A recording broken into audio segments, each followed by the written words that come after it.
Megan, and today I'm here to bring you my September book haul, and this video is being sponsored in part by Disney-Hyperion. Now for the month of September, and I feel like probably for the next few months I do have a larger book haul here. Let's face it, guys, there's a lot of really exciting books that are coming out over the next couple months, and I am so excited. I bet a lot of you guys are too. But anyway, without further ado, let's just go ahead and jump right in. The first book I'm going to show off was honestly one of the biggest surprises for me, and that is Tower of Dawn by Sarah J. Maas. I've already read this book, and I really enjoyed this book. Honestly, this was a write-off for me. I was like, oh, this is coming out. It's just, you know, a novella story following Kale. Who cares? He was written out of the main storyline, blah, blah, blah, blah, blah. It's not gonna be that good. First off, one, I was wrong. Two, this is probably my favorite Throne of Glass novel since the third one.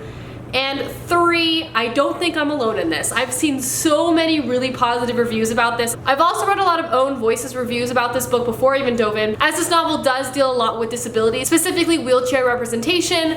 But I mean, I'll talk about more of this in my wrap up, but I really, really liked this book. Oh my gosh, it just re-reminded me about how good Sarah J. Maas is about writing characters and relationships, and most importantly, anticipation. She makes books addicting because you are just on the edge of your seat anticipating what is gonna happen next. I loved it, and this was really good. If you were on the fence about this book, don't read it. Seriously. The next book I'm going to talk about is the book I'm currently reading and one of my most anticipated books of the year, and that is One Dark Throne by Kendar Blake. This is the second book to the, I don't even know what this is called. The first novel in this series, of course, is Three Dark Crowns. It is a dark fantasy story about three sisters on an island who have to kill each other for the throne. It deals a lot with magic, intrigue, backstabbing. It's dark, it's delicious. I've talked about it relentlessly. I'm super excited to continue reading this second installment, as I really loved the first one. Can we just say this cover might even be better than the first one? I absolutely love these covers. My only complaint is that they pick up my gross grubby fingers on them. The next book I have to show you guys is Clicked, and this is by Tamara Ireland Stone. This is a middle grade novel that's all about young girls in STEM. Literally, when I heard about that, I was like, yes. This follows our main character, Allie, and she basically created an app over the summer, and she was really excited to share it with all of her friends at the beginning of the school year. But something she did not anticipate starts to happen when she allows her friends to test out the app.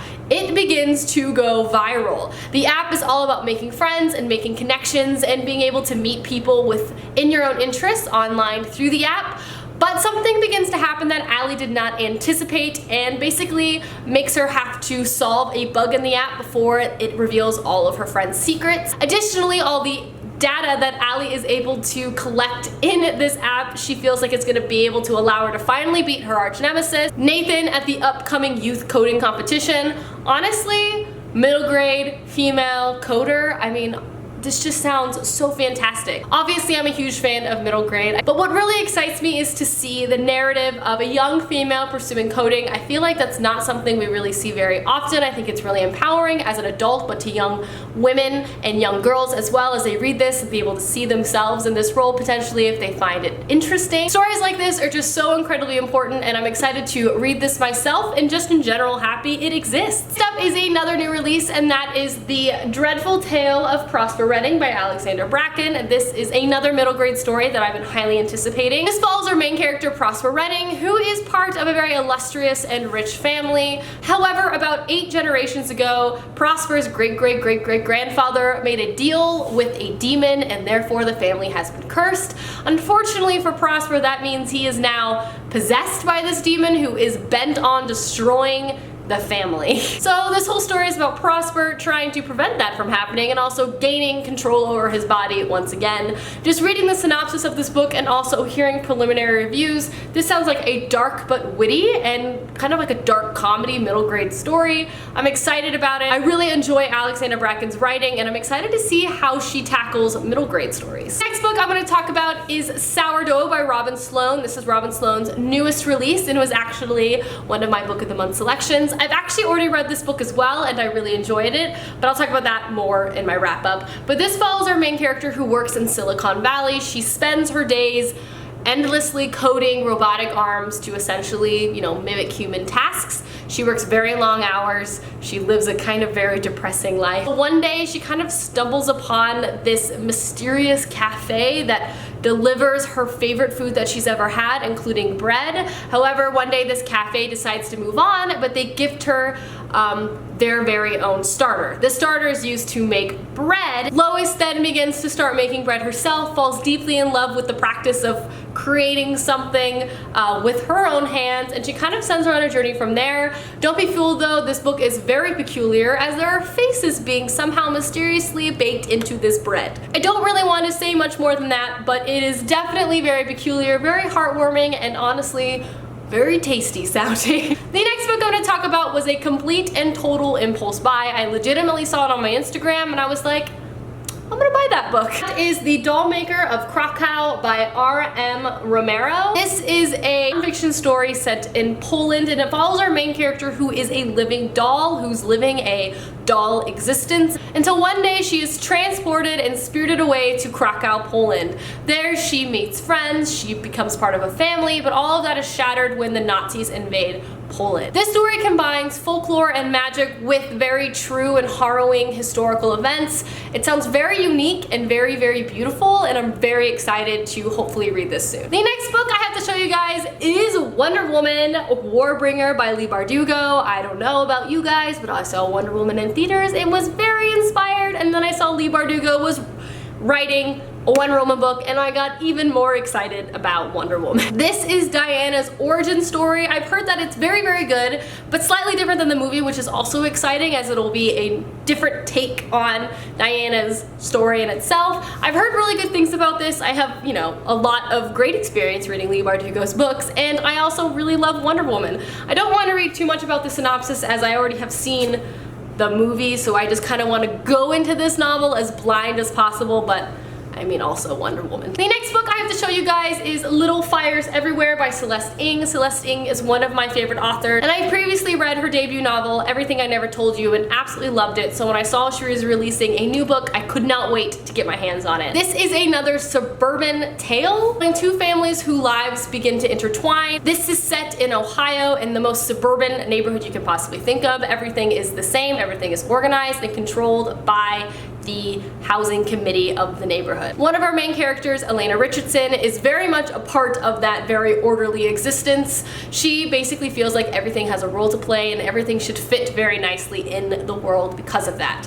Enter in Mia Robertson, who rents a home from the Richardson family, and from there these two families' lives begin to intertwine, and as I mentioned and as a synopsis hints at, things begin to kind of go a little haywire. I don't know, I absolutely love Celeste Ng's writing. I think she deals with family drama and family complexities very, very well. She always has a very middle America setting to her novels, which I just feel like adds such an interesting touch. Again, I've heard fantastic things about this book, cannot wait to pick it up. And the last 4 books I have to show you guys are all from Book Outlet, and of course I have a Book Outlet page which I'll leave linked down below, but yes. The first book I have to show you guys I cannot believe was on Book Outlet, and that is A Conjuring of Light by V.E. Schwab. This is the 3rd book to the Darker Shades of Magic trilogy by V.E. Schwab. I recently reread the first book, and I say recently, I read it like 4 days ago, and so I'm super excited to continue on with this series. So to find the 3rd novel for such an affordable price, I was ecstatic. I was over the moon about it. Of course, the Darker Shade of Magic series is about parallel Londons, and one of our main characters, Kel, can travel between all of these Londons. There's a lot of magic, there's adventure, there is just so many elements to it that make it an incredibly enjoyable fantasy read. Again, I'm really excited to see how much larger the world gets with the next couple installments. They're much longer than the first ones, so I can't wait. The next book I picked up on Book Outlet is beautiful, and that is Amy Tan's The Joy Luck Club. Now this is in the Penguin Drop Cap edition, which are some of my favorite books ever. Book Outlet actually has quite a few novels in these editions, and I plan on picking one up probably every month. Not only are they of wonderful novels, they're actually very stunning, and I like to decorate with them around my apartment. But I have been meaning to read an Amy Tan book for a very long time. Joy Luck Club is a very acclaimed novel. I've heard great things about it. I'm not gonna lie though, I don't really know a lot of what this book is about, but I honestly prefer it that way. But yes. The next book I have is in another beautiful edition, and that is Heidi by Johanna Spyri. This is a classic childhood story that I have actually not read, and also in the Penguin Bloom edition, designed of course by the Rifle Paper Company. That is a tongue twister. This, I believe, is a childhood story about a young girl growing up in Switzerland in the Alps. I'm sure it's about family and love and all sorts of things you love to read about in children's stories. This novel though is just so beautifully constructed, and it'll go really well with the other novels I have in this edition. I have Alice in Wonderland as well as Anne of Green Gables.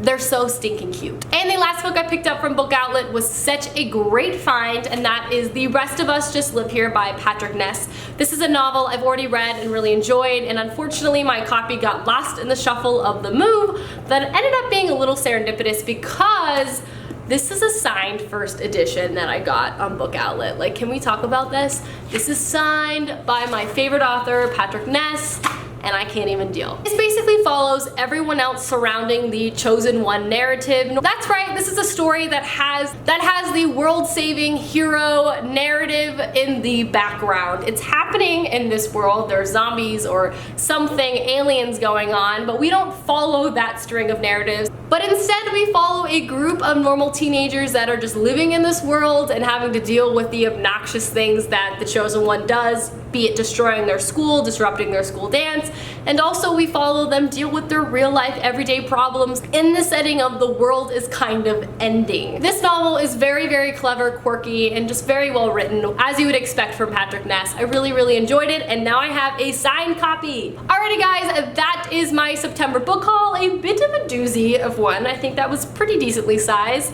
Anyway, I hope you guys enjoyed this video, and I'll see you soon with another one soon. Goodbye!